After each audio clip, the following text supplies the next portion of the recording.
But there was one guy who couldn't stand you. A good friend of mine. I give you, he just said, yeah, who's that Scottish guy? I can't stand this guy. What do you mean? That's Adam. He does the show. He said, yeah, I always switch off when he's on. So, all right, fair enough. No use. Really? I don't know if you're like, you're joking. I'm not joking. But I'm disappointed he said that because I didn't even get to the point where I asked him why. But then I had another conversation with somebody else, right? Totally unrelated. And they actually preferred listening to you rather than me or anybody else. And they were saying, yeah, I love that guy, Adam. He's amazing. So listen, see your mate who doesn't like me and switches off when I'm on it. Do you want to just connect us online, and I'm happy to meet up with him personally and have a conversation about that. That sounds quite threatening. He's a nice guy, mate. He's a nice guy. I wouldn't ever put him in that situation. He's never played rugby before in his life either, so I wouldn't put him in danger. Anyway, I've got my first game in 7 years tomorrow. Really? I thought you got injured last season and sort of vowed never to go. No, I broke my ankle 7 years ago, and I haven't played proper rugby since. I've only played touch rugby, but proper. Oh, is this full contact? Is it? Yeah. Yeah, you're not coming back off the field, mate. It's as simple as that. That's what my wife said. It's not happening. I mean, be ready. Yeah, be ready. I see you in hospital, mate. It's going to be. The thing is, it won't even be a contact event. It'll be you running down the sideline or wherever, getting a fucking jug of water, and you'll do your Achilles or something like that. It'll be like a seriously bad injury doing something very, very mundane. It will be. Anyway, good luck with that. Right, we're ready. We're live, everybody. Welcome to Brainfood Live on Air. It's episode 124, bringing it to you every Friday. Thank you so much for joining the show again. We've got an absolutely bumper crowd today. Look at the number of people here, 384. And I think that is the third highest Brainfood Live we've had this year. And it's been the highest we've had for a long time. I think in the very early part of the year, first couple of weeks in January, we topped that, 400 or so. But 385 people, that's huge. That's like mini event level, right? So thank you, everybody, for joining the show on Crowdcast. Really appreciate it. Okay, let's do a few sound checks as we usually do, just to make sure everyone can hear us okay. There's loads of chat happening on the chat stream, so that's working okay. But can you hear me okay? Let me know whether you can. Just say hello on the chat stream. It's just to make sure the audio is okay there. We're live on LinkedIn. Again, it's a blank screen, but I'm hoping you can hear me on LinkedIn. If you can hear me on LinkedIn, give me some sort of emoji. Let me know that you can hear me okay. Say hello. Say get on with it, hung, whatever you need to do. We are also multicasting on the Facebook group, which I can't see, but I think that's live. I'm trusting that. And I think we should be good on Periscope still. I think so. Yeah, that's cool. Excellent. Everyone is there.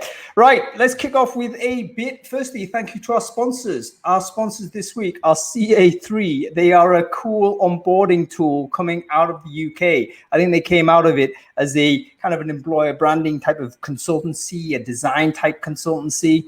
But they've got some really interesting products coming out as well as their PS work. So they've got Eli Onboarding, which is an onboarding tool.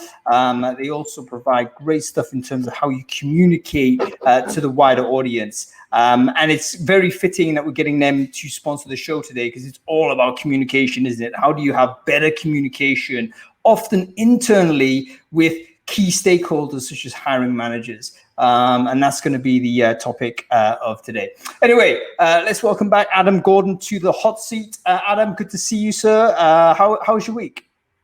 Yeah, good week, thank you. I just came out of a 2-hour meeting and got here bang on time. I was thinking about it. I don't think I've ever let you down by being late. I always join maybe 2 seconds before you press. Bang on time is late. That's turnkey, just in time manufacturing excellence. No. I mean, back in the day when we had to press a few buttons, that might have been okay. But these days, it's like cutting it real fine. Thing is, I don't have a contingency plan. If you actually don't show up one time, I literally, I haven't thought about it. Like, what do I do? Okay. Yeah, we'll have to agree to disagree on that. On time is bang on time. And the other thing that I have never done is I've never let you down by not having read the newsletter. Yes, you have always read the newsletter, which is good stuff. So let's dive into that. Last week, what was interesting about the newsletter, Adam? Well, I'll tell you what's really interesting is the fact that recruitment is front page news. It's like the first thing on the radio, when it goes to the news, the first thing they talk about is recruitment now. It's big stuff, and it's very exciting. So the Independent Association of Meat Producers, I think it was, something like that. So they have announced they're putting in some programs to hire ex-offenders into the industry. That's great. But what really caught my eye was actual prisoners as well. People that are incarcerated are, they're obviously getting out on leave, day leave or whatever, to come and work in the meat industry. And I'm sitting there thinking, okay, this is quite good. It's quite good. It's really good for, offenders. It's good for the industry. And, if I was a Brexiteer, I'd be thinking, as long as it keeps those damn Spanish and Germans out of our country, then that's great as well. Of course, I don't think like that at all. But anyway, I think bringing people, being creative with how you get jobs filled is something that is front page news. And the other bit that we've heard in the news recently in the last 2 days is, of course, Wetherspoons, Tim Martin, big Brexit champion. Wetherspoons have run out of beer because they don't have enough drivers to drive beer around the country. You know what? It's a very interesting period because some of the Brexit kind of chickens are coming home to roost. And one of them was, let's get rid of all the foreigners. Okay, we've done that. And now actually it turns out they're critically important for lots of parts of the economy, including things like truck driving. And it turns out you need at least 12 months to train a truck driver who must already have a license that's driver that you can use in the UK, which I think is different licensing laws now are out of the EU. But you also need on top a HGV license. It takes 12 months. And it's not particularly highly paid. It's hard sort of job. It's long hours. It's driving away from a family, etc. Not many people want to do it. So this is why we have a food shortage in the UK, which is actually a stunning thing for a country that is, certainly one of the richest countries in the world, right? I mean, you wouldn't expect this type of stuff going on. Teething problems may be, but the reality of it is some of the solutions that seem to be being brought to fore are actually quite alarming, like the use of prison labor, for instance. I think you and I have talked about sort of trying to get the formerly incarcerated back to work. Very important we do that. Sure, yeah. Very, very important we do that. But the way to do it is to do it like Timpsons do it. Set aside 10% of their workforce in order to hire former ex-offenders into their workforce. That's like what you should do. What you kind of shouldn't be doing is having governments start piping in people in prison or put people on day release and saying, now work in an abattoir, shorten your sentence by doing that. Similar to how the US do it, I think in California, like a lot of the firefighters in California are actually incarcerated prisoners. Did you know that?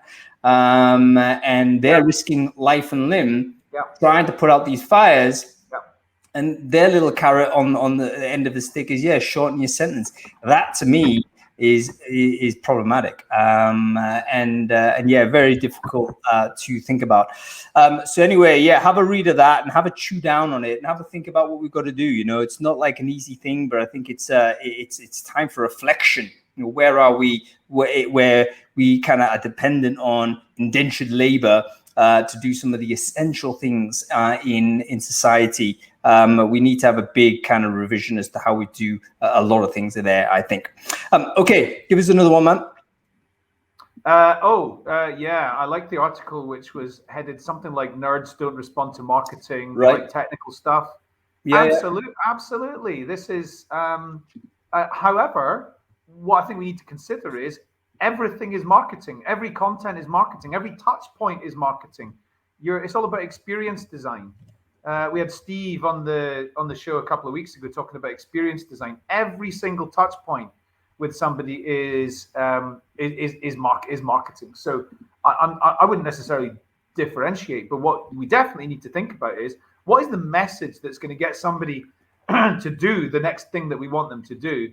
And it's very rare with a technical in-demand talent pool, it's very rare that the message that's going to get them to do what you want them to do is, hey, what about this job? Or, hey, we offer these benefits in our company. They probably don't care about that. How do you turn their heads? How do you get them interacting with you? It's probably something that's way further up the funnel. And what have you got in common with them? What's going to generate goodwill, be useful, be relevant? Technical content? Absolutely. Not just for nerds, but for any what I would call in-demand talent. So people in healthcare, people in like accounting and legal, things like that. They're all going to respond a bit further up the funnel to things that they've got in common with that hiring manager or with the team in which you might like to bring them in to join. So it's great that this subject is getting more appreciation. I think it was on Hacker Noon, this particular one. Yeah, I've just shared it in a chat stream. I totally recommend you take a look at it, folks. It's what I liked about this is the very kind of astute observation that not only do technical people not respond to marketing, but they actively disdain it. So in other words, and I totally get that, you know, I mean, they basically disrespect the idea that they're being sold to, and you don't want to be doing that. But there's other stuff that they read. There's other content that they consume. And the concept here is, look, if you're going to talk about your company or your employer brand, maybe you want to talk about it in those places that they're going to consume that information, typically in technical documentation or stuff like that. So if you're struggling to recruit the hard to hire, have a read of that post. I think it might give you some ideas to what you might be able to do. And it's almost about where you locate your message. It's less about trying to pitch it by email or whatever, but write it in a place where these people might be naturally or willing to consume that information. Okay, one more, man, before we get on to the topic, Adam. Ageism. Yes. People over 25 are on the scrap heap. They're not getting jobs anymore. You got to be between 12 and 25 to get the best jobs today. In seriousness, I really liked this person's article, which was, I'm Gen X, but on paper now I'm a millennial, because I think it was a he. He was just quite clever in terms of the way that he's gone about pitching himself on like things like LinkedIn and of course in his CV and things like that. So that actually, 25 years experience comes across as maybe 12 years experience, because he's been creative in the way that he's gone about not including necessarily everything. And so, this is something that we need to, of course, we've needed to do this in the other way as well. So we needed to do it in when you're like 22 and you've actually not got huge amounts to talk about. You've got to really try and amplify what it is you've actually achieved at that point. So now we've got to do things the other way as well, and we've got to maybe try and condense what we've done to make us look maybe younger. You know what? That's really it was a really interesting post. And by the way, folks, I've just shared the link in the chat stream there as well. Do take a look at it. I think what you're going to learn from it is the measures that the mature workforce, the veteran workforce, have to take in order to be just getting their foot through the door. And this person recognized that actually the length of experience that they actually had was a deterrent. And recruiters, that's us, were basically screening her out. I think it was her actually, now that I've read it again, we're screening out people with 25 years plus experience. It's like, nope, too old. And we're just mentally focusing on the first 10 years, or last 10 years of experience. And she literally cut it down and just referred to the 10 years. Now, she managed to get a job and converted that situation, which is all well and good. But obviously that kind of unlocks a kind of a different era. I think I call it a subterranean bias. We're not talking about sort of ageism very much. We don't seem to have any sort of solutions to that. I don't see anybody doing anything about it. It's still left up to the front of house operational recruiter to make a decision. And typically it seems that we're screening those folks out. So anyway, we're going to do a show on this in a couple of weeks' time. We're going to talk about ageism in recruitment. We're going to talk about what candidates should be doing, taking some inspiration from this individual here, but also what recruiters should be doing also. Like, how can we think about helping people, giving them a legitimate chance at a job or an opportunity to get involved in an interview process without sort of having them experiencing these additional hurdles. So that's on recruiters. I think we do have a role to play there. Okay. There's a couple of other aspects to this that I just want to quickly talk about. So, for example, I mentioned my wife occasionally on this show. She's chief marketing officer for a very big company, and she often feels like she's meant to know all of the details. She's got a team of 60 people or something. She feels like she's always got to know all the details of all the technical aspects of little things that her team does around pay-per-click and website movements and things like that. And she finds it a little bit difficult to accept that as she's got older, she has had to step away from all of those things that she feels like she does need to have technical knowledge on. That's one thing. As you become more senior in your career, you can't know everything, and so naturally that's a thing which is about losing some technical skills as you're kind of progressing in your career. And you're talking about something else there, though, because sometimes a lot of these folks have not necessarily gone down the management track. In the case of the example that we read, yeah, she hadn't. Yeah, it's a difficult one. I totally get what you're saying. The skills fade, it's called. As the less you're involved in the skill, it'll disappear over time. Yeah. And I think all of us are very sensitive to that. I'm very conscious of it. Having not actively recruited for like 10 years, I have no idea what I'm doing. It's very important to recognize it. But in this instance, it's almost like, what do you do if you're an older person? You're involuntarily in the workforce. You found yourself that way, and you can't sort of get any traction, and you're finding yourself doing way too much effort to get zero response. And by the way, when you're in that kind of more veteran stage of your life, typically you have higher costs. You may still be supporting other people. You may have still bills to pay for kids and stuff like this, schooling and whatnot. It can be a very, very stressful time. So yeah, it's something we need to talk about. And we're on. Follow the channel, by the way, if you want to get notified for the show when it's happening. I think it's in 2 weeks' time. Anyway, let's get on with the topic to hand. We're talking about intake meetings, or as we might want to rebrand it, recruitment strategy meetings. The first meeting we have with a hiring manager. When a recruiter has an opportunity, or the hiring manager needs to fill a vacancy, we get a meeting with this person. How do we do that better? Quickly to you, Adam, give us one thought as to where the state of play is, to where we're at. Are we doing this well? Like, how do recruiters typically do this, and how do we improve it really? Yeah, some are obviously doing it a lot better than others, but I think you need a kind of contract. You need some kind of a service level agreement. I think between TA and every other function within an organization, you need a service level agreement, which is if the hiring manager does not agree to our SLA, service will be withdrawn. Because the amount of wasted time and therefore money I see with recruiters going back, and the hiring manager goes, well, actually, we're thinking about changing it. See, that thing that wasn't mandatory, I'm going to make it mandatory now, or the other way around. So signing off on exactly what are the mandatory knockout criteria, and then what's the nice to have criteria, I think that's really vital at the beginning, and making sure that hiring managers blame recruitment all the time for things not going well. And of course, so having a service level agreement at the beginning, that's my contribution. So my one thing to contribute at the beginning. Yeah, by the way, I'm going to create a list of these things at the end of the show. Hopefully we'll be able to share it. So it's going to be something we can all use and get value from. Okay, so the first one is document the agreement, or have some sort of agreement with the hiring manager. Don't leave it informal, because you just don't know whether there'll be breaking of that kind of tacit agreement. You've got to make it explicit. Okay, let's bring on some of our guests. We're going to go 2 by 2 simply because of sort of time zones and stuff like this. So let's bring on Mark. I think he's there. I can see him in the chat stream, so we'll bring him on. I think Libby is here as well. So let's try Libby. Here she is. There we go.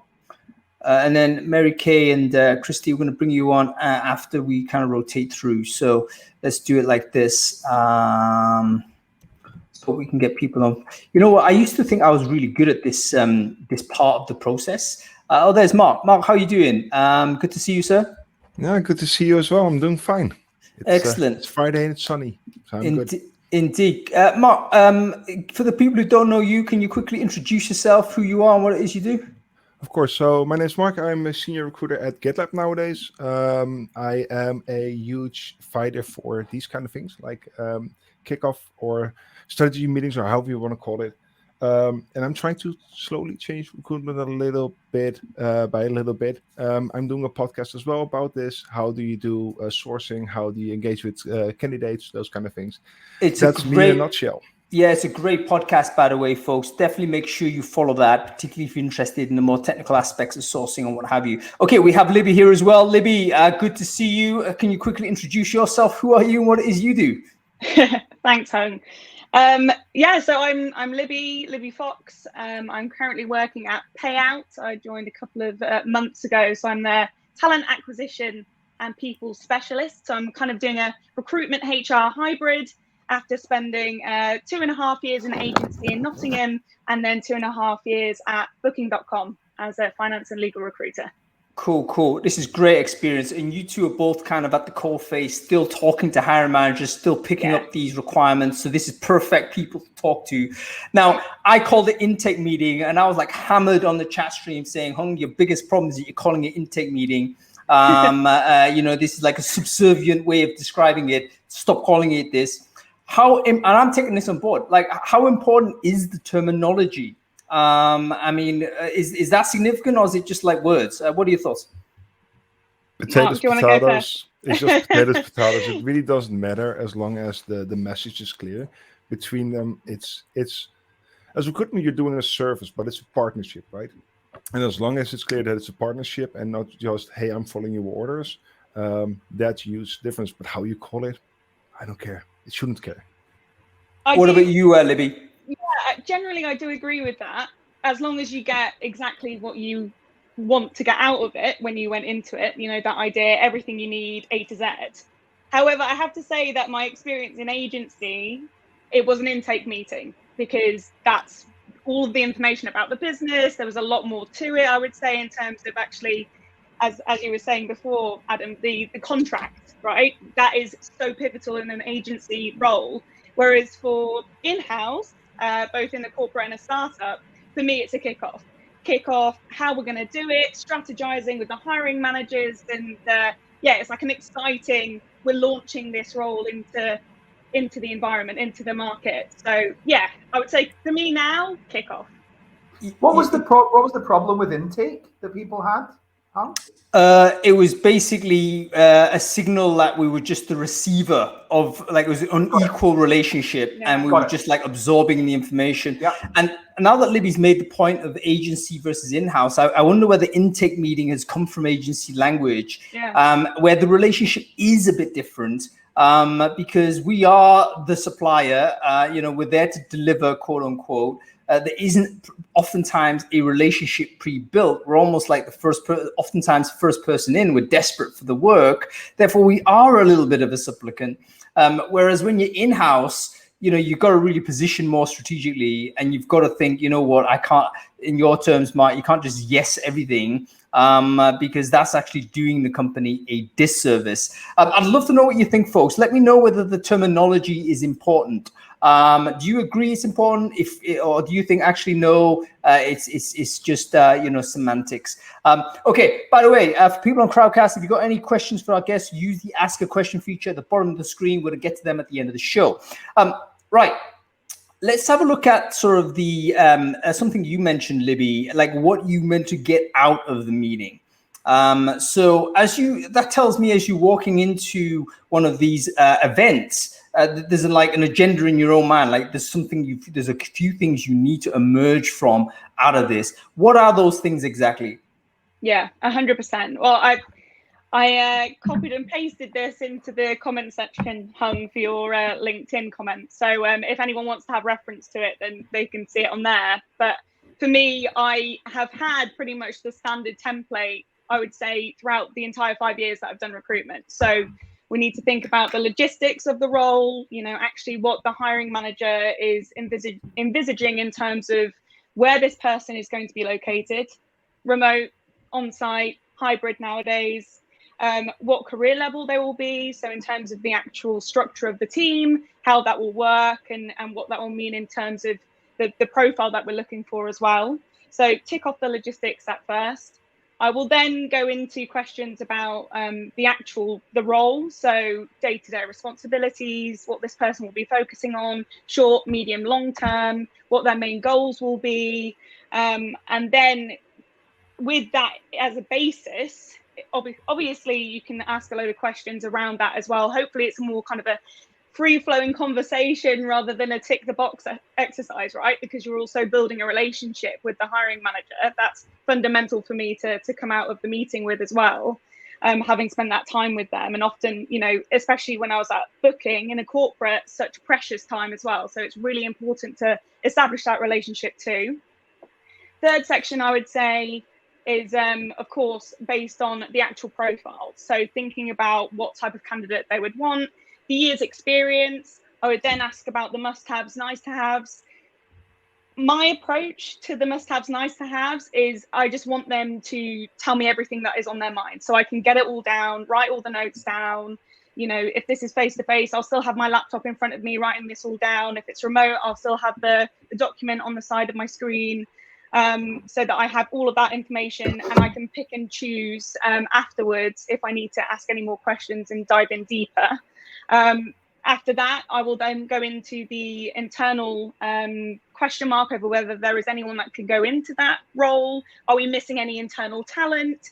And of course, as per every recruiter, especially in the engineering side of things, I'm learning now, the sourcing side, what do I need to know to go into the market? I've had to learn completely on the job in the last few months what this role would look like, what the name would be in other companies, what the structures of other companies would be. And often the hiring manager has an understanding of what this would look like and replicate in the market. So I need all of that information from them as well.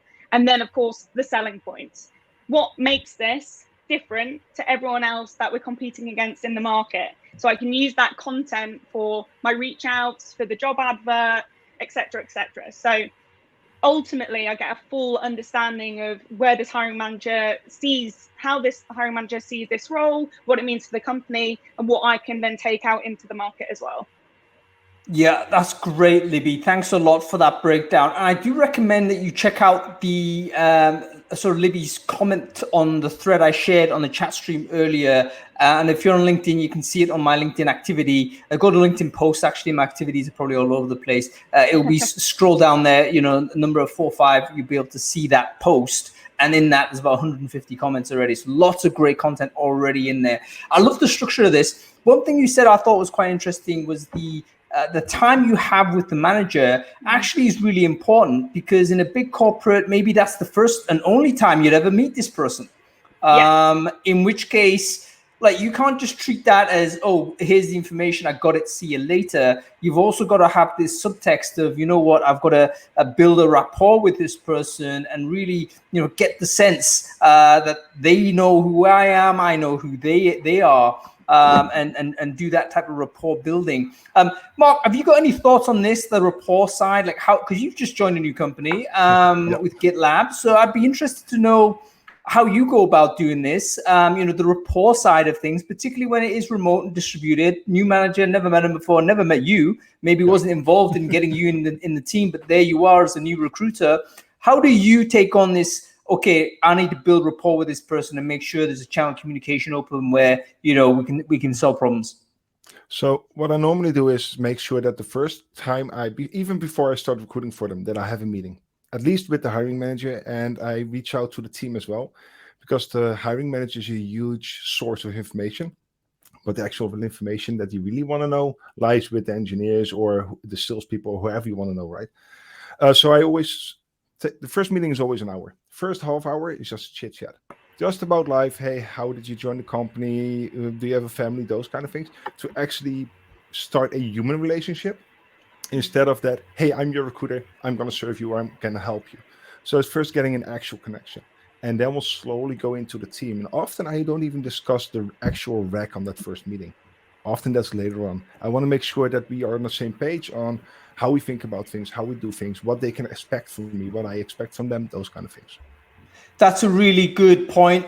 What do you think about that, folks? Like approach people like almost without an agenda. If you go in there purely agenda driven, suddenly it's very functional. Maybe it's like, okay, that's as you say, ticking a box, job done. But is it really relationship building? The strongest relationships are often those where there isn't a fixed agenda, that you come in just to get to know somebody, pay attention to what their opinions are on various things. That could be very useful. I think if you manage to do it, it's something you should make time for, but that's obviously additional time, isn't it, Mark? So as a busy recruiter, that's big pressure, but you've got to kind of recognize it to say, you know what, that's going to save me time down the line to have that early meeting. That's what I wanted to say. It's going to save you time in the end, a lot of time, because there's a lot of information coming about the person and the team in that call, although it's about everything else that you can actually anticipate and use in your whole strategy. And the second thing is, yes, it costs time, but the hiring manager knows that it's valuable time. As long as you make it a worthwhile meeting. Now, I'm lucky. I'm in a remote setting, so all communication is always deliberate. How it works in an office, I honestly have no clue. That's so long ago that I've done that. But when you're remote, everything is more deliberate. So even the conversation is almost, even when you talk about family, it's more deliberate. It's more into focusing on the actual person instead of, hey, how's the weather? That doesn't happen. I'll tell you something, folks. This also tells me a little bit about the requirement load that a recruiter should have or can possibly have. Because if there are too many hiring managers that you need to handle, it may be impossible for you to have those conversations and build those relationships, right? And now maybe that's a different lens in which we could think about requirement load. Like we all often think about how much recruiters are overworked and we count the number of requirements. Are we actually counting the number of hiring managers they have to interface with? Because it's a different story if you're hiring 12 roles with 12 different managers compared to hiring 12 roles with one manager. You have a totally different set of workload there. That's a whole different discussion, because then you're also going to look into, you can have 15 recs as a person and think you're overwhelmed, or you can have, well, I'm over 30 now and I'm still doing fine, because how does your team work with you? How complex are those roles? All those kind of things, right? So looking at pure workload, I always hated this question in interviewing recruiters. What's your workload? It doesn't say anything, because you don't know the setting, you don't know the context. Absolutely right. It's basically more complicated than we anticipate. Okay, let's have a look at this sort of idea of so building rapport. You mentioned a non-agenda meeting, sort of to begin with. That's all well and good. Let's imagine you're beyond that and you're at the requirement stage. There is a role. Maybe it sits on your desk via this hiring manager who said, you know what, we need this.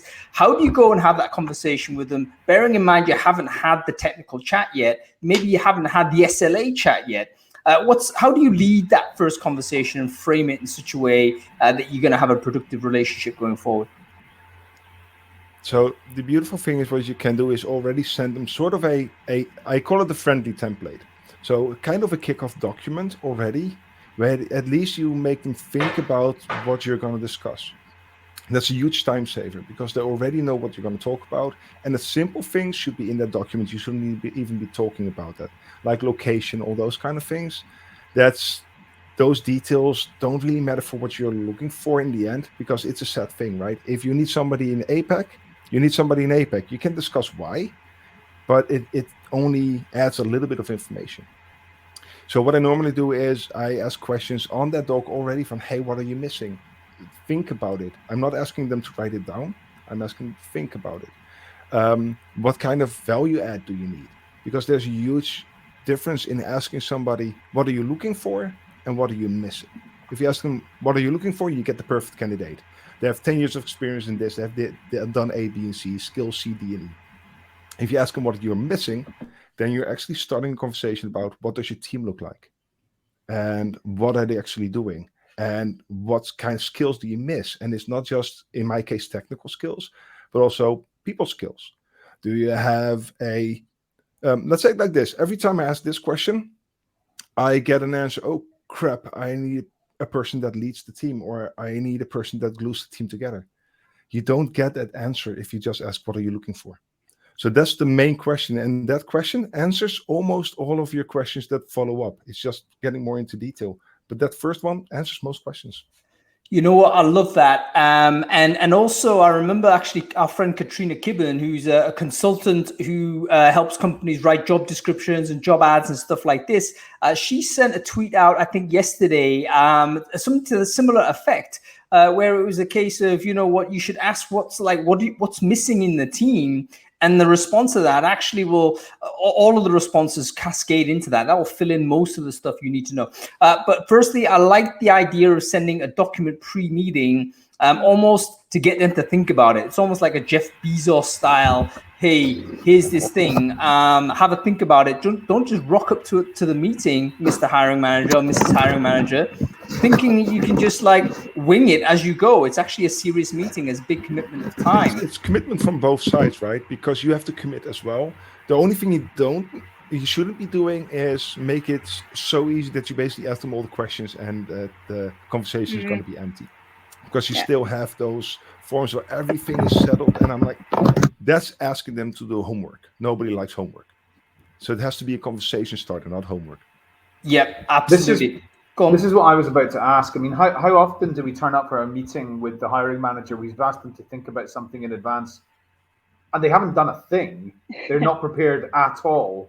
I mean, that is very likely to happen a lot of the time. So we have to bear in mind that recruitment is one of, probably the maybe 4 most important priorities for that individual. And they may or may not prioritize it as number 1, or they might put it as number 8 and expect you just to provide the service, and then the person starts on day 1. So the whole concept of getting your priority further up their list of priorities is something you need a lot of skill to be able to do. And that's why you have to build that rapport up front before you even do the first time kickoff. Agreed. Because that's where you actually get that point. Yeah, I completely agree, Mark. I think it sounds like I'm kind of doing a bit of a hybrid of what you're doing as well, trying to build up the rapport as I'm asking the kickoff questions and things. And actually, unlike what we were saying before, where it becomes a kind of a contractual agreement, yes, this is it, is exactly what I need to do and find for you, and this is everything that's done and dusted. I would say that actually it's the alignment meeting for me that really brings everything together. So that's in my interview process, in my hiring process, I would say kickoff meeting, alignment meeting, feedback session, right? And obviously some bits in between, but those are the 3 steps for me. The alignment meeting, I plan in 2 weeks after the kickoff meeting so that I've had some time to go into the market. The role's allowed to breathe for a couple of weeks. I've been able to speak to some candidates maybe, and also done some headhunting. So I then come to the hiring manager if I need to, in between those 2 weeks, in between the kickoff and the alignment meeting, with, hey, look, you said X, Y, Z, we can only have X, but this looks pretty good. Are you willing to make this must-have into a nice-to-have? And then we can open up this whole market for what we're looking for. And then it's in the alignment meeting in front of the whole interview panel as well, which is a really good thing in a startup, I found, because people have a lot of opinions about what is really acceptable in the environment, which is completely understandable. Sometimes a role can come in and it can scupper their own chances of development, right? So it really has a straightaway impact. So then in the alignment meeting, I'm saying to everyone in the interview panel, looking in their eyes, if not in the camera, this is what we're having, this is what we're hiring, do you all agree? If not, raise your hand and say something now, because then that really has the impact. And I actually can go back to the alignment meeting and say, look, this person has all of this. We said we would hire someone on this basis. Where's my offer coming from, So I would say that it's the kickoff and alignment meeting that are kind of the absolute dual combination. Like you can't have one without the other. Yeah, what you're talking about. Sorry, what you're talking about, Libby, is really ways of, in fact, both of you are talking about, is really ways of taking control of the process and making sure that it doesn't break down. I wonder if there is, I don't know if anybody's done this. If they have, please comment. I wonder if there's a way of taking that concept a slightly further ahead, and that is when the hiring manager talks to you and says, right, I've got a vacancy coming up. And in that first meeting, you're saying, okay, who's going to be in my team to make this happen? So you're in my team. hiring manager, who that works in your area, who that's doing the job is in my team, and you positioning it as this is the recruitment team, which is me as a recruiter, you as the hiring manager, somebody else in the team. And by the way, I'm the team leader, so I will tell you what to do. And so it's even taking it even a bit further forward of the sort of I'm in charge here. Yeah. It isn't actually that far off as what we're doing at GitLab at the moment. I was super surprised when I saw this. But we dog food our own product, right? So we use GitLab. And the hiring manager and the interviewers are in there, the sourcer is in there, I'm in there, and basically I lead the whole thing and everybody contributes. And it kind of works better. It's async, right? So you kind of need to. But everybody is pressured because something's changing. Okay, it comes into GitLab. Everybody knows it directly. People can pitch in. Hold on, why is this changing? So you're constantly evaluating your own efforts. So it's an ongoing meeting without the pleasantry, basically. So it's been done in companies. Yeah. This was the first time for me as well. I was surprised, and it works really well. So I exactly know who's in my team. I have everybody pitching in. I even have people on the team screening with me to see, hey, what are we looking for? Those kind of things. So you're constantly balancing your rack there. You're constantly saying, hold on. On that, I love all of this, by the way, because it's kind of, you got to involve all of the stakeholders as early as you can, without sort of having just, because sometimes the hiring managers there is very defensive of their team's time, etc. They're saying, don't bother the engineers, don't bother this, that, and the other. They're blocking it. And then, of course, it's the engineers that end up doing the interviewing and the technical testing and all this. And, there's a disconnect there. They're not involved in the conversation. They've never chatted with you.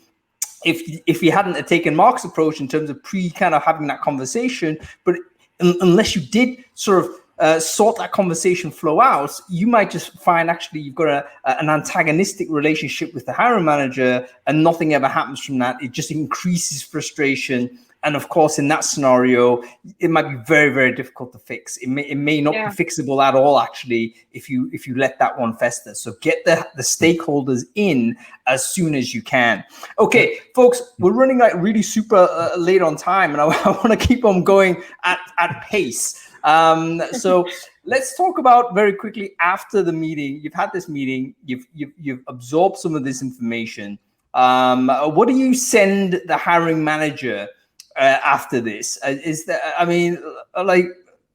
What do you send them? I mean, I typically send them an email saying, yeah, we've agreed this. What do you think? But is that good enough? Does it need to be like a formalized document? Is it purely about the role, or is this where you put the SLA in? Like, how does all this work? Thoughts? I always send a summary. And in my case, like I said, we do this in the system, right, in GitLab itself. So it's already all there. I try to make it as complete as possible. And that's not for me. That's not for the hiring manager. That's for the person that's filling in when I get on a bus or when I'm on PTO. So I want as much as relevant information in that document, not just for me to whip the hiring manager with, hey, you said this or you said that, but it's for the hiring manager, the interviewers, the recruiters to actually be able to pick up that rec out of nothing and run with it. That's a really good kind of way to think about documentation, folks. It's there in case you're not there. And that's how you got to think about the summary document, what's agreed, and what, even with the hiring manager might disappear, you might disappear, someone else needs to come up and pick that up. That's the quality of documentation required after the sum. So you can't just get away with a quick email. Libby, you're about to say something. What is a good way? What is a good thing to send after the intake meeting or the kickoff meeting? Yeah, I think depending on what the state of my notes look like, I'd be quite happy to share with them my kickoff meeting after the notes, the document after we've actually had that meeting. But generally, I would say in my previous role, in my previous company, it was a bit more structured. We really had to have the SLAs in place as a reflection on both the hiring manager and myself, right? So then it was a case of, we will do this then, I will have the alignment meeting booked in then, we will have these two calls in between that time so that we can really touch base. I would say that it's kind of flipped a little bit now, because I'm sitting right next to my CTO, who's my main hiring manager at the moment. So now it's a case of, okay, do you have a minute? We can talk about this. But generally, it's a bit more relaxed, and I'm trying to put the meetings in place and calendar invites. I would say, Slack is just a few messages here and there to update on things every now and then. It's been quite a quick process so far. So I would love to say that I have a really structured approach to the aftermath of the meeting, but I think it just comes naturally when you have that those touch bases in between. It is, and it's also contextual as well. Like, what is the style of company you are, or what kind of relationships you have with the existing hiring manager team. I think one of the important things is that there are best practices that emerge that may be universal, but they always need to be interpreted in context before they're going to be of any value. Okay, you two, we're going to have to kick you off. Thank you so much for your contribution. Please do hang around. There's questions coming in. Maybe we'll get the time to bring you back. But Libby Fox, thank you so much for spending a bit of time with us. Great to see you on the show. Thanks so much for having me. We'll bring you back if you're up for it. And Mark, great to see you again, sir. We'll chat soon, sir. Great to be here again. Thanks. Well, cool guys. I mean, obviously we need to spend more time with a pair of them. But there's already a lot of really interesting things shared there, particularly about, the structure of the conversation, how you position, how you document. Super, super interesting. But let's bring on Mary Kay Baldino here and Christy Spilka, because, it's going to be very interesting to see what I want to explore here. Oh, there's Mary Kay.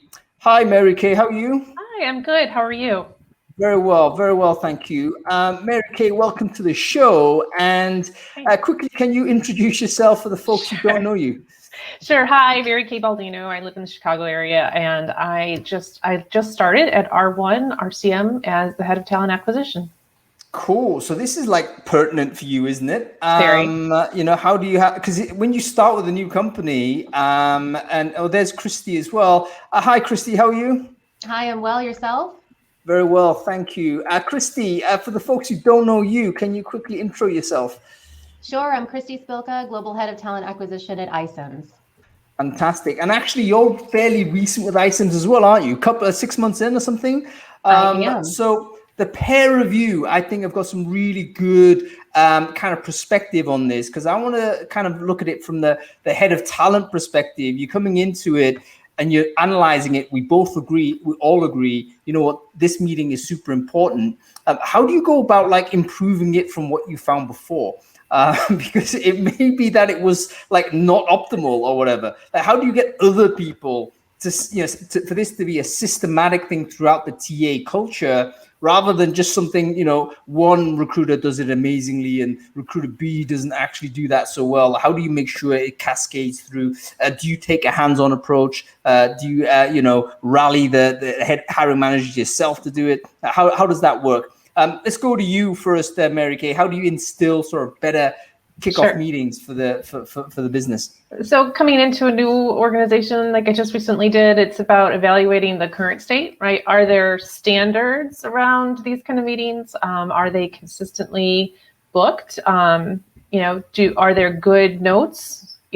Preferably stored in the applicant tracking system, so there's some continuity if somebody has to hand off a search or hand off something, and so that there's shared information, a source of shared information about those.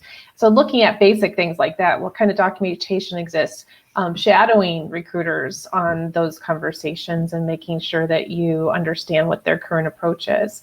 And then I also think it's also training and looking at what kind of training has the team historically been provided on this topic and related topics. I see this as really closely connected to how well do recruiters write job ad content and other kind of recruiting marketing content. So if you aren't doing these meetings extremely well, then you are unlikely to have the ability to do a really excellent job of marketing the role. That's actually something I was about to say. And Christy, I want your thoughts on this. As someone who's kind of spent a little bit more time than Mary Kay in the organization, like, how do you know the intake meetings are good or bad? Like when you first arrived there, like what is the signals of this? Mary Kay's mentioned already, maybe the job ad quality is not as high as it could be. Are there any other signals that you can say, you know what, maybe that's a weak spot in the team that we need to go ahead and fix?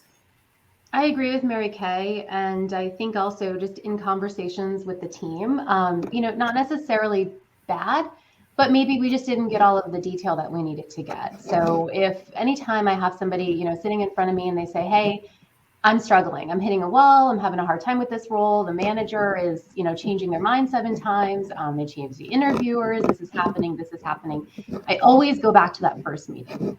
Tell me about what happened during the first call with the manager. How did they answer this question? Did you cover this? And then usually I find that it wasn't covered, which is often why you have some of that downstream effect. So it's also a great coaching tool to sit and talk about that and say, like, let's think about how that affected the rest of the process and why that's important to talk about. Would you say that these things happen sort of as you spot them? Or is it a case where do you set aside time to say, we're going to review how we do intake meetings? How does that typically work? Because I've never actually held a departmental head role. I mean, my employers of the past have saw the wisdom of not appointing me to these positions of responsibility. Treat me like you have. You're not paid. I get feedback and everything every single week. Yeah, well, I mean, I need to tell you when people tell me. You know what I'm saying? Anyway, so like, did you set it up like when you march into a new role? Did you have yourself a template of things that you need to do, or how does that work?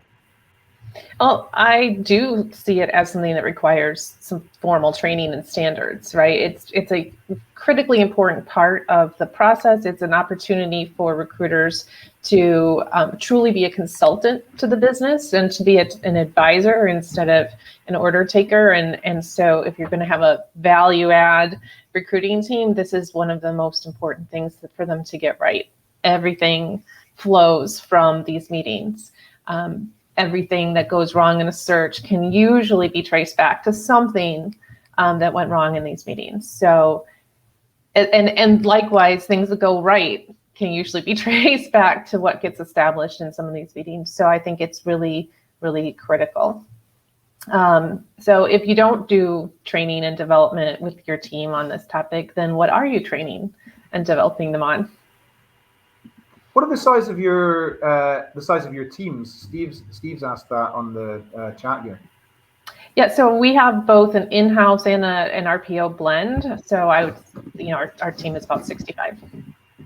Do you treat them the same in terms of like the standards that you're obviously brand new, but do you treat them the same, and will you treat them the same in terms of the intake meetings and things? In terms of standards, absolutely. It's a different relationship when you have that RPO relationship and you're not directly managing the recruiters, but you're still, as the client, establishing what the performance standards are. Christy, you've got presumably quite a large team as well? Yeah, we are currently growing globally. I have openings, so anybody in the call interested, please let me know. We have sourcing opportunities too. I think everybody's hiring recruiters right now. So we're in the neighborhood of about 17, and we're currently adding globally. When you're recruiting these recruiters, because both of you are doing this at this point, is there a way to assess a recruiter and how well they might handle this part of the process? Are there traits basically that you can identify and say, you know what, this person's going to be particularly strong at this particular moment of the recruiting process, or is it actually just a technique that you can roll out to anybody? I think so. The way that I go about it is I leverage Lou Adler's performance-based hiring. I love it. It's a roadmap. I can walk in with it. And it provides me a structure that is set that I've used for many, many years and have added to it, made it my own. So I implement that. We actually have it within iCIMS, within our applicant tracking system. We have a form that everybody's aligned on. You don't read it during your conversation, but you have a guideline of some of the major things that you need to cover. Which include 4 big things. What is the role? What are we talking about? Who are they going to work with, et cetera? What are the key objectives of this position? What do they need to accomplish in the role? If a manager starts talking about requirements, I redirect. Let's talk about the role first. So we talk about the objectives. Then we go into major challenges. Are there any challenges they're going to have in achieving these objectives, which is really important, especially for environment. And then EVP, employer value proposition. Why does somebody want this role? What are they going to learn, do, become? What is training like, et cetera? And from there, it's all of those other questions, location, those other things too. So I think that really helps because it provides people with, a guideline of here are some of the major things that we want to cover. Training and coaching. I put my whole team through performance-based hiring training and certification. This is something that there is training available for, whether you go that route or a different route. I think training and coaching, we don't do enough of that in talent acquisition about this really critical part of the process. So I start there. And once you do that and you provide that training, it's that constant mentorship. I'll hop on a call with my team and I'll lead part of it so they can kind of see how I do it and then learn from that. And so I think that is really important. And then from there, you start to see, light bulbs go and people kind of start to understand that process and that cadence of how you're going through that process. And so to answer the question, I think it's really about providing that coaching and training more so than walking in and saying can you do this well or not? You know what? You mentioned Lou Adler a couple of times, and we're already seeing people in the chat stream giving Lou a whole load of praise. I think I actually might have met Lou randomly at one point, and I'm never a fanboy, but for him, I was fanboying away. And I thought, you know what, I need a picture of this guy. But he is great, and he's still producing amazing content. So I've just shared his LinkedIn in the chat stream there. So if you're not following Lou Adler, please do so.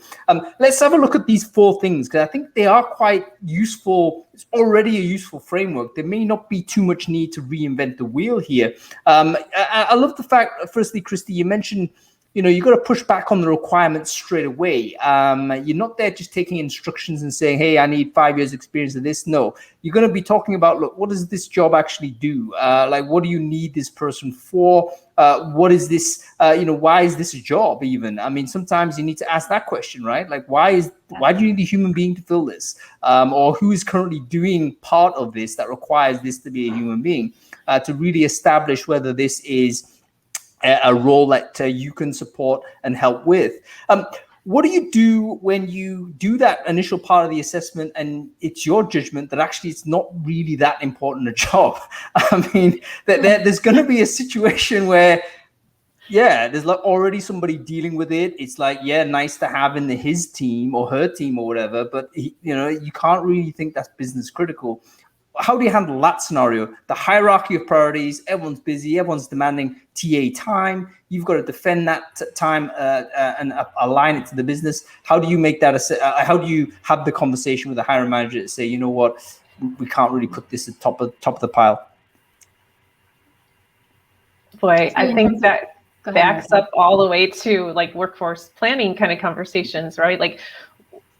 How did that become a real requirement for the business and get all the way through whatever the approval process was for the budgets, et cetera, if it really wasn't necessary? So that's a great question. I think it's something that probably deserves more scrutiny inside some companies, but I know there's usually a very robust process to look at whether or not the role is going to need to exist or not before it gets to the recruiting team. It also depends on size as well, doesn't it? I mean, I'm thinking smaller size, so potentially, one recruiter might have to handle that. But if you've got a big size team, there will be a workforce planning department that agrees it. So by the time it hits TA, it's already something you need to run with. But it's an interesting conversation to have. Every hiring manager, you can't kind of dismiss everyone's got optimizing behavior. They want to have all your time, and they'd rather have all your time, even if it means the colleague over there has less. So how do you juggle these competing demands? I think that's still an ongoing thing. So thoughts on this, Christy? You've got a member of the team and they're saying, you know what, I'm getting pulled left and right here. I don't have the time. How would you coach that person to have these conversations with these two hiring managers? I think it's hard to have the conversation with the hiring manager directly because I'm a hiring manager. I wouldn't want somebody to come to me and say your role's not as important as this other one. So I think what's important is consistent alignment with the leader of that area. And if the leader of the area happens to be the hiring manager and they have multiple positions, like who's the ELT or who's the person that's going to decide which of these positions comes first, and then have that conversation. And I would encourage my recruiter to do that directly. Like, okay, let's talk about this and pull up the screen. You've got 25 openings. How should we prioritize these? Which ones need to come first? And then let them help you cascade that through their organization. Like, hey, we're going to prioritize this role and here's why. I think it comes better from them. Yeah. Great idea, folks. Did you get that? Get the hiring managers to force rank the priorities themselves. You can't have everything in one go, Mr. or Mrs. Hiring Manager. Tell me what's the most important. If you had to, literally live or die, these are the things that you need to have happen in this order. And then you align to that order, and at least that's kind of structured that way so that you're not getting this, overwhelming, do everything, do it now type of pressure. I think for big hiring initiatives, it's just so critical to have those target start dates on a calendar where everybody knows we're going to fill these first, and here's the time frame that we're shooting for, and then we'll focus on these others. I just want to ask something. I'm conscious of time, but I want to ask something slightly provocative. And I've said for probably 10 years now that recruitment teams and employers, in fact, generally, are addicted to vacancies. So we've talked about quite a lot today about the concept of the kickoff meeting and making a distinct project.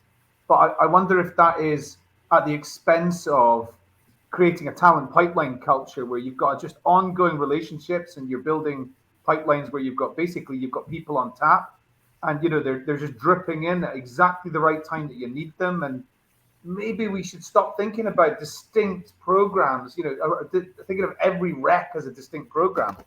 I wonder if this is something that resonates. I think that's a really important topic.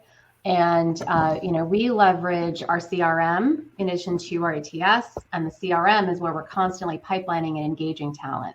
Mm-hmm. Whereas when a position opens, it's aligning, I think, on, that particular role so that you can go look at your pipeline and then slot folks in. And if you've got an amazing talent pipelining strategy, to your point, if you're aligned to the business, if you already knew which roles were coming and that this role was going to come, then you're going to see your time to submit shrink, which I think is a really key metric. Yeah, very important metric. The critical thing, though, I think, Adam, is your organization have a talent strategy where they're mature enough to be able to allow the recruiting organization to pipeline. Talent acquisition can't build pipelines for roles the business has no clarity on. So talent strategy, business maturity around these topics, and then recruiting and pipelining. And it can't really work in the reverse order. Yeah, that's a really, really good way to think about it, because doing projects is great, but obviously it's quite time consuming to do. And we talked already, Mark and Libby were talking about, you need to have a precursor meeting, then a intake meeting, and an alignment meeting, all well and good, but obviously not mega scalable, right? So if you had a situation where you're able to constantly flow talent in, particularly if you could predict these are people you're going to hire, evergreen talent, so to speak, you might even be able to put these folks into a recruiting process even prior to like formal instruction from a hiring manager. If you knew that, hey, this person is always going to be interested in this data analyst type talent, you can say, hey, listen, we've just found this seam of great data analysts. Do you want to get onto this now rather than wait 3 months when all these folks are literally going to disappear? So that may be a way to unlock this way of doing it. So two different ways, ways of working, I think. Okay, I was going to say something really quite important, but I've forgotten it. So we're going to have to kind of wax lyrical for a little bit. It was a lie. It's never important. I agree. No, I was reading through the chat stream, and it was like really quite interesting to think, okay, all of these people have this commentary to make in terms of the relationships that we have with the hiring manager. And I want to kind of sort of focus a little bit on this again, especially head of department. The department to department head relationship, do you think that is something that should be cultivated by heads of TA to support the other relationships that go maybe operationally, or do you think that's kind of getting in the way a little bit? Do you think it's a useful thing for you as a head of TA to do, to interact with a head of engineering or a head of product or what have you? Yeah, no, critically important. You have to have those relationships so that when there are operational issues, that you can go and have the more strategic conversations about what's breaking down. And it's a mutual accountability thing as well. You have to be willing to have that mutual accountability from one leader to another. Yeah, I completely agree. I think it's really important. In regular meetings, if you have the opportunity to, depending on the size of your company, do I meet with the ELT of the area, the VP, once a month, once a quarter, whatever that looks like, check-ins, how's it going? Any feedback for me? Here's some feedback for you. I noticed that it's taking us, 3 times longer to put people through a process in your organization. Let's talk about that. How do we start streamlining that? I need your help. How can you help me? Can I hop on one of your leader calls with all of your managers and walk them through this process? Just getting that continuous engagement, buy-in from them, and support from them for the rest of their direct organization is really critical. This leads to kind of another key part of the function you two have, which is to represent the department internally with the other function in the business and almost be the evangelist for the department. That's probably going to be another show. Like, how do you present in the right way? How do you kind of position the function in such a way that it is a respected and valued function within the wider group there? Okay, cool. Let's talk about sort of coming to the kind of really burning a huge amount of time here. I didn't realize how little time we have. But what is the thing that you see that TA teams in general make an error on in this part of the process that if you could correct, you correct tomorrow? Like the thing you find yourself coaching more than anything, this is a common error. We make it all the time. Let's stop doing that. What would that be? Thoughts on this? Let's go to you, Mary Kay. I think if I can have 2 things. One is not preparing hiring managers. So if you're going to have an equal partnership, managers have to come to those meetings with an idea of what the agenda is and some pre-thought, ideally. And that requires getting them used to it. I think the other thing is that, that not coming out of that meeting with some clear documentation and takeaways. Also something that I see happen a lot, no notes stored anywhere, no sort of transparency with the manager about this is how we're going to go from here based on our conversation. So those would be 2 things. Anything to add to that, Christy? I think one thing that I've just seen in my years in recruiting is that focus on not just the requirements of the job. A lot of folks start with what's your must-have, what's your nice-to-have, but we need to start with what's the job? What do you need them to do in the job?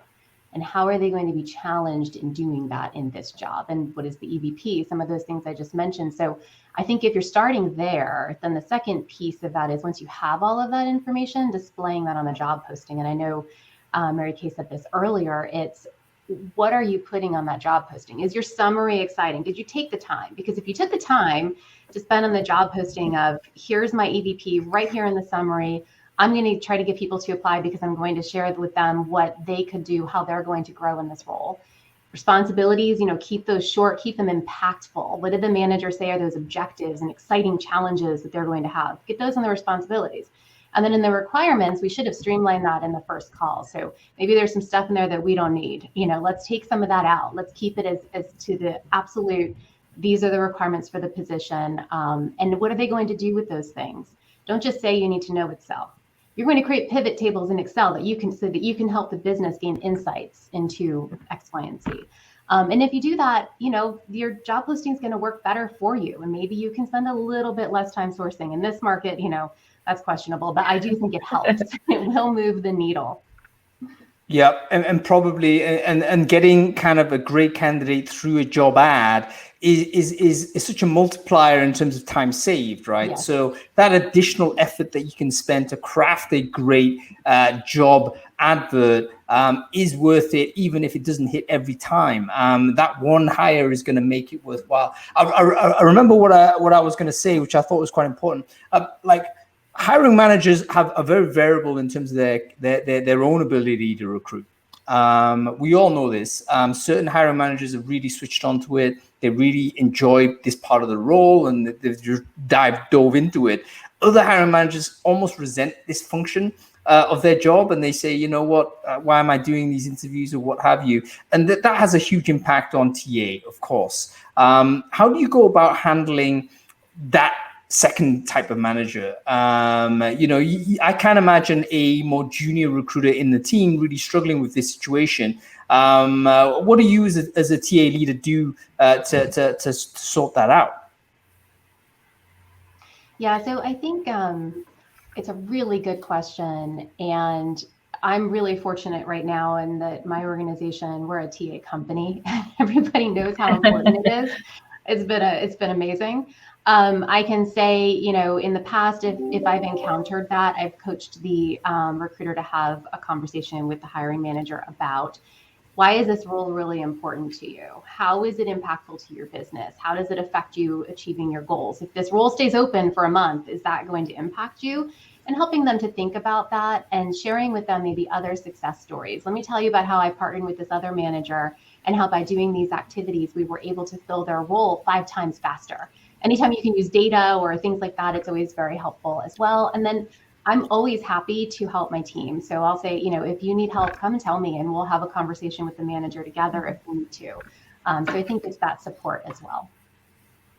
Can I plug a few companies here that I really think of produce software that's in a fairly new category, but it's like interview analytics type of stuff, where it suddenly allows TA to kind of monitor, very, very clearly, this hiring manager has a significantly lower conversion rate in terms of, getting offers to hire, or, their interviews are really shorter than everyone else's, and these are the outcomes. And I'm thinking maybe this is going to be something really helpful for TA and overall in the business to say, almost as a coaching tool for the hiring managers to say, these are the outcomes we're seeing.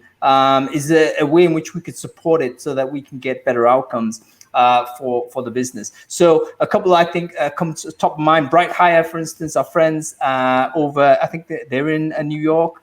Also, a company called MetaView in the UK do similar, where they're doing kind of like analytics on what's happening at interview with the candidates, and then figuring out, this hiring manager tends to ask too many questions of this type to this demographic of people. Why is that happening? We need to potentially coach that better.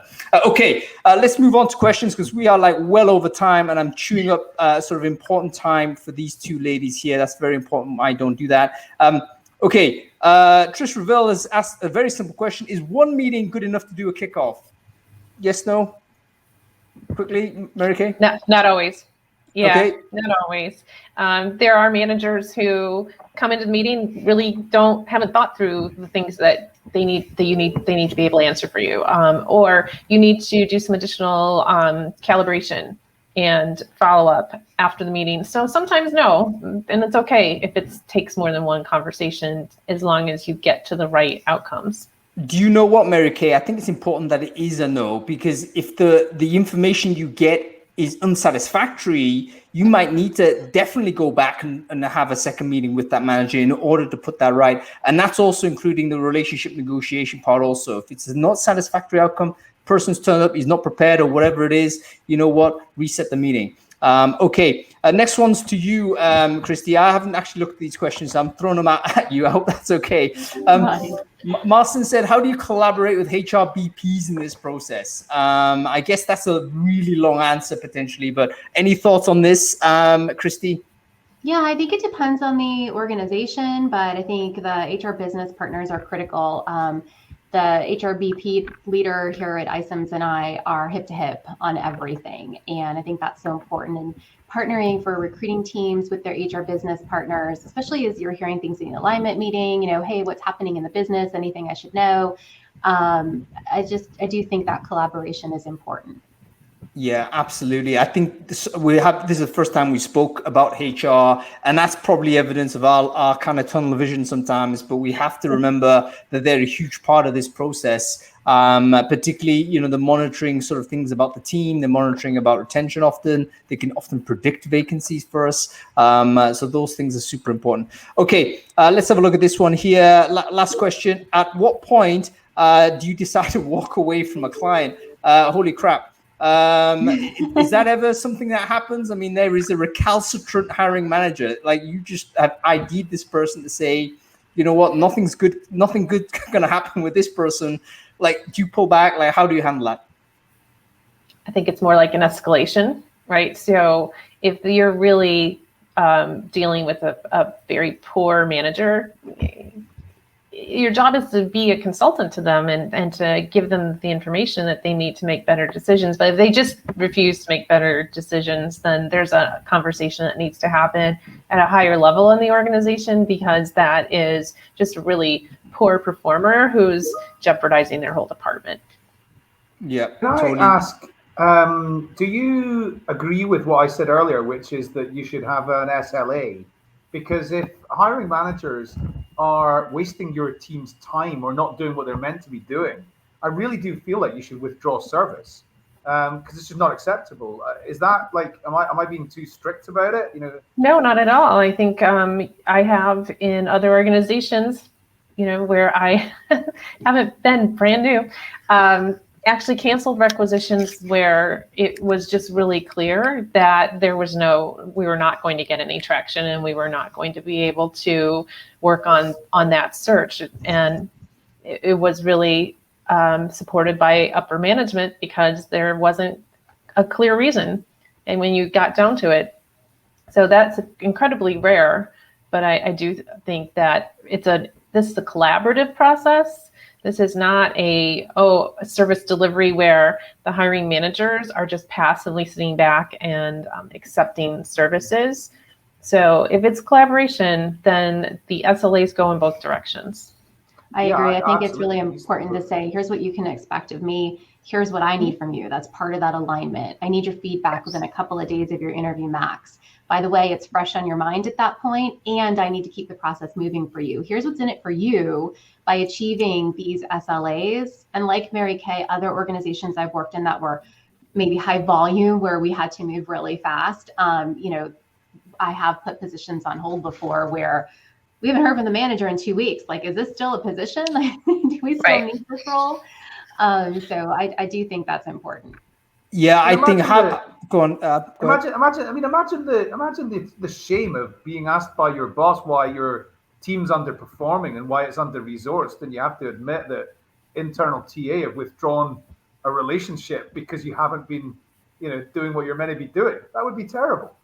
It actually gives you a significant degree of leverage, doesn't it? If you can say, hey, listen, if we're going to send these candidates, we're going to need some feedback within 24 hours of interview. Otherwise, we're going to lose the candidate. That's the expectation. If they can't agree to that, or whatever the number you've agreed internally, if they breach that, then you can there may be like a decision tree to say, okay, if that's the case, then we move that position. We have to deprioritize. We have to move it to a different type of role.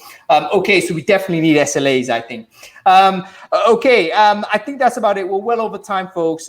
So I want to thank Mary Kay and Christy for joining us. It's been wonderful having you on the show. I hope you'll come back at some other point and discuss maybe how to present into the rest of internally as well. I think that's a really important element of this job that perhaps we don't talk about enough. Like, how do we represent TA within the corporate world? So Mary Kay and Christy, thank you so much for your time. Great to have you. Thank you. Great being here. Thanks so much. Bye-bye. Cool. Listen, we're well over time, so I want to finish with final thing. I should have done this mid-show, but we're going to try and connect everyone who's had a chance to participate in the show here. So everyone in the chat stream, here's your opportunity to put your LinkedIn into the chat stream now, because what's going to happen is you should be then connecting with everyone else who is part of this conversation. Don't let us stop this conversation from happening. If you want to have other conversations with people that have also contributed here, now is your moment to have a connection with those folks, and you can carry on talking about it. I think that the only good things will happen if we keep on having that type of dialogue. So go ahead and share your LinkedIn in the chat stream. Okay, Adam, sorry for taking too much time, man. I hope that was okay. My time management is always terrible. I don't know how to cut it down. I think it's naturally longer than 60 seconds, 60 minutes, isn't it? What are your thoughts? Well, look, I think we're in the spirit of transparency here. If you've told the guests that it might be more than 60 minutes, then that's fine. I haven't, and I'm super conscious of like. Probably need to do that. Yeah, it's like people like literally got other stuff to do. So maybe just missed their first meeting. I know, and they. Maybe I should say what you often do when you're like got a hard stop. It's like if there's a hard stop, just walk out. That's okay. Yeah. Do you know what I mean? It's okay to simply walk out. Because we can carry on basically. Okay, that is about it. Adam, who are you playing tomorrow? It's like an old guys mini round robin against White Craigs and Cartha. Is it two teams that have been thrown together, or has one been training for a period of time, or what? No, nobody's been training. Good. It's just like just old boys. It's the over 35s team for 3 local Glasgow clubs, and start of the season we always do like a kind of round robin 3 25-minute matches. Right. I hope ambulances are on standby because I hope they're not needed. More to the point, it's going to be carnage. Anyway, take care of yourself. Enjoy the game. I'm sure everything will be fine. All right, folks, that's about it. Hope you've enjoyed the show. Follow the channel if you like this type of stuff. We'll be back next week. We are talking about how to organize events. So if you want to get people signing up and showing up to stuff, sign up to this because we are going to be speaking to event organizers that know how to do this or have learned how to do this. And this, I think, essential for anybody who's doing anything online or in person or what have you. So, okay, that's it. I will see you. We'll see you next time. Bye.